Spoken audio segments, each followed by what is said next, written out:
My father was repeatedly unfaithful to my mom throughout their marriage. The truth about this came out after my mom was diagnosed with brain cancer 5 years ago. When she found out about his cheating, the disease was already at a terminal stage. In response, my dad left for his current partner, leaving my younger sister and me. We were still teenagers and took over the care of mom. He later tried to come back when it was a few weeks away. Mom partially accepted him back, fearing we would hate him if she didn't. But when the end came, he was back with his partner. After mom died, we refused to live with dad and his partner. We stated that we would not allow him to act as if nothing had happened. We also expressed our desire not to see his partner as a new mom. We ended up leaving the house and Child Protective Services intervened. They decided it was better for us to live with our maternal grandparents. However, the court allowed my father to see us once a month on Saturdays and Sundays. Over the years, we found out that his partner had a child with another man, and one of her children turned out to be my father's. That child is now in elementary school. My father and his partner are now engaged. They planned the engagement party with friends and family. The father insisted that we be a part of the event, using the dinner as our meeting. We went, but were unhappy with how the evening went and the relationship in general. Dad's partner expressed her joy that she was now officially becoming our parent. She is sure it will bring us closer together. The immediate family knows about it, but not the entire extended family, which is mostly made up of friends. They think it's a wonderful time. My sister and I, however, feel differently. We sarcastically remarked that we can hardly wait to be a family with Dad's partner. He spent time with her during our mom's illness and chose to stay with her when mom was dying, leaving us alone. We share how he became the father of a younger child during his marriage to our mom. This raised many questions, surprise, and anger, the last of which was directed at us. During the engagement, we were asked why we were acting this way. My sister replied that we weren't going to pretend to be happy for them or for us. I added that we were forced to come, and we clearly didn't want to. They accused us of acting like angry children. I admitted that I may have been wrong in stating some truths that my father would have preferred to leave untold. He left us with my mom suffering from cancer and didn't even call my mom's parents to inform them of her final hours. Now he expects us to love him after all that has happened and love his partner and their children. Oh my gosh, your dad is really far from perfect. He is selfish and seems to live in his own fantasy world. His partner doesn't seem to be much better. I hope you felt better for expressing what you think. You're not an idiot. You're about to turn 18 and no court can force you to maintain a relationship with him if you don't want to. They are accusing you of acting like angry children. You have every reason to be angry. What else would they expect? Your father sounds like a narcissist who can't imagine that things might not go according to his plan.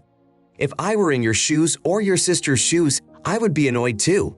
You have to remember that if something were to happen to you, from the looks of it, your father could disappear as quickly as he appeared. And I, having survived past 50, would do the same.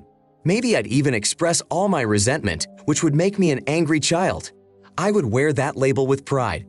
I'm so sorry about your mom. Losing a parent at a young age is hard, but to have another parent who behaves so inappropriately is truly tragic. Keep your foot on the gas. Show him that you will do the same every time he invites you over. And if he insists on your presence at the wedding, let him know you're up for it. Next story. Hi, a 46-year-old man am married to Kate, a 48-year-old woman. Our marriage has lasted for over 10 years. Kate has 2 daughters from a previous marriage, Selena, age 29, and Amy, age 25. We are also raising our shared daughter Lynn. 2 years earlier, Selena had gotten married. Although I was invited to the wedding, I was unable to attend the ceremony. Selena maintains close ties with her biological father, whom I treat with respect as we develop a great relationship. Amy considers me her father, even though I have also developed a good relationship with her biological father, Ron, 54. Ron and I became friends through a shared passion for soccer, and we often went to games together. Since moving to another state, I have made few friends, but I consider Ron a good friend. Annie is getting ready for her wedding, and there was a conflict in that. She wanted me to be the one to walk her down the aisle and dance with her at the wedding. I would have been honored until I found out the reason for her decision. About 5 years ago, Ron suffered a serious injury that affected his mobility. Thankfully, he did not end up paralyzed, but Amy stated that his limp would prevent him from getting beautiful wedding videos. I was shocked and disappointed at how insensitive and cruel she was to him. Ron was deeply involved in her life and loved her very much. When Ron found out that Amy wanted me to take his place, he decided not to participate in the wedding at all or contribute financially. His wife, Belle, 38, also decided not to support Amy financially, calling her decision reckless. Amy and Belle had previously enjoyed a good relationship, and Amy was counting on their financial help in planning the wedding. I also decided not to participate in this wedding given Amy's decision to exclude her father and my best friends.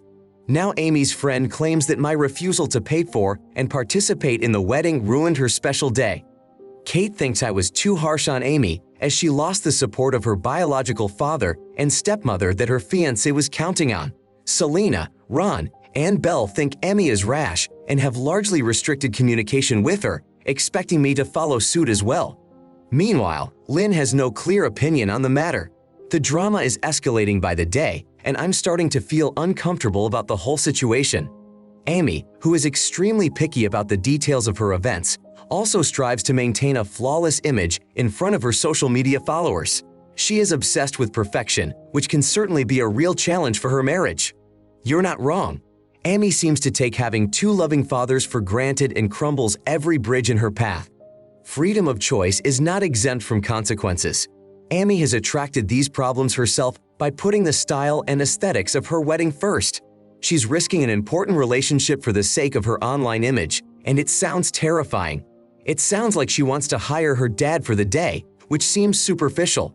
I'm surprised she doesn't want her biological father in the photos and videos. It's unpleasant to say, but a beautiful bride creating a show around her disabled father's participation in the dance might have gotten more attention than a healthy stepfather. Her approach doesn't seem considered. Amy doesn't have to maintain the image she has chosen.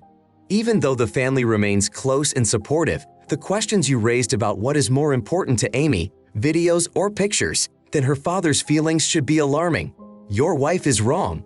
Amy has not lost the support of her father and stepmother. She has rejected them. Your stepdaughter should pay for her own wedding and go to the wedding on her own. Amy started this drama, and only she can end it. Now I want to tell a different story. I am babysitting for a girl from Taiwan who is battling cancer. It's a really easy and enjoyable job. When AA is in the hospital, she is either napping or playing with her friends. My duties include making lunch, supervising her homework, and helping with her IV on her walk. I also help her in the bathroom and toilet. In our time away from the hospital, we actively entertain ourselves.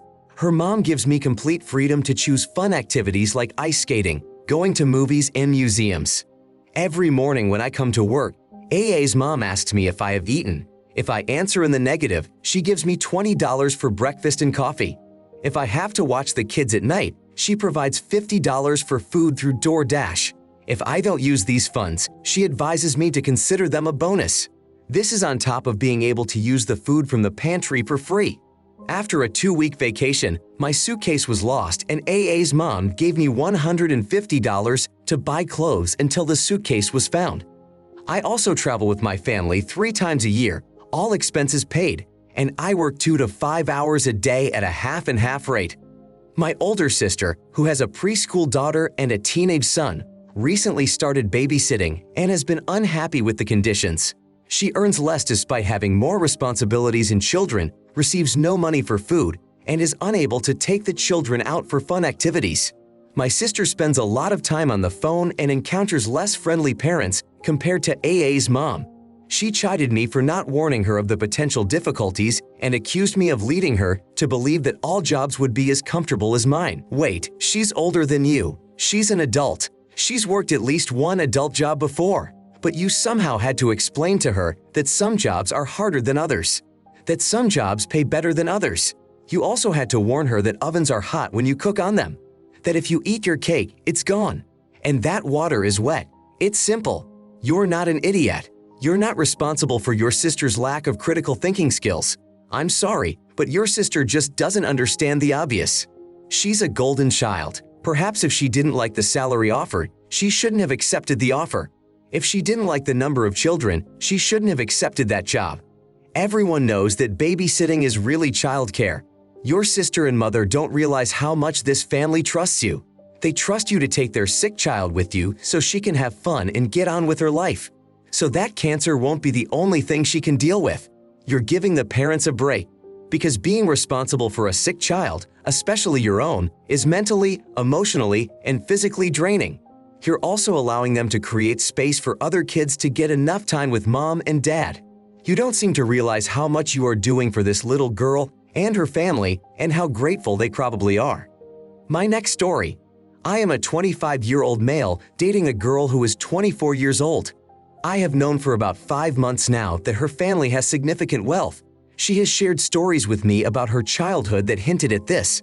However, until this week, I had never had the opportunity to meet her parents. That all changed when we traveled to her family's beach house to celebrate her father's 60th birthday. The house wasn't just huge, it also employed about 8 people. I had never gotten used to this level of service. The behavior of my friend and some of her family members toward the workers made me uncomfortable. The first night I heard my girlfriend's mother order one of the housekeepers to clean her bedroom. I hurriedly assured her that everything was already in order and I made the bed myself. However, my girlfriend's mother insisted that the housekeeper do the task. The next morning, my girlfriend and I woke up late when the others had already eaten breakfast. I went to the kitchen for coffee and saw that the cooks were already preparing for lunch. I decided not to disturb them and made the coffee myself. My friend saw this and later complained to her mother that the cooks had left me alone. Her father's birthday party had gathered many guests for a sumptuous dinner. Some of the staff had to stand against the wall during the meal, which created a tense atmosphere. Upon returning home, I couldn't resist sharing my observations with the girl about how she and her family treated the staff. She reacted quite strongly and accused me of being unfair. It sounds like you are feeling fear. You are convinced that their treatment was horrible and it makes you feel better. I realize they may have seemed rude or abusive. They are paying for a service and expect a certain standard. A small business owner would expect the same from their staff. You feel like an idiot for projecting your own insecurities and then taking it out on your girlfriend. I absolutely agree that you would be uncomfortable being in a house where the staff bows down to you. I can't blame you for that. But nothing excessive or even extreme has happened. They just live that way. Perhaps it's time for you to apologize to your girlfriend and explain your feelings, rather than acting like idiots who can't handle basic things themselves or treat the staff with courtesy and respect. You should not treat her the way she showed herself during the trip. Perhaps your life patterns have such a fundamental difference in values that I would have seriously reconsidered the relationship months ago if I were you. A story that really surprised me.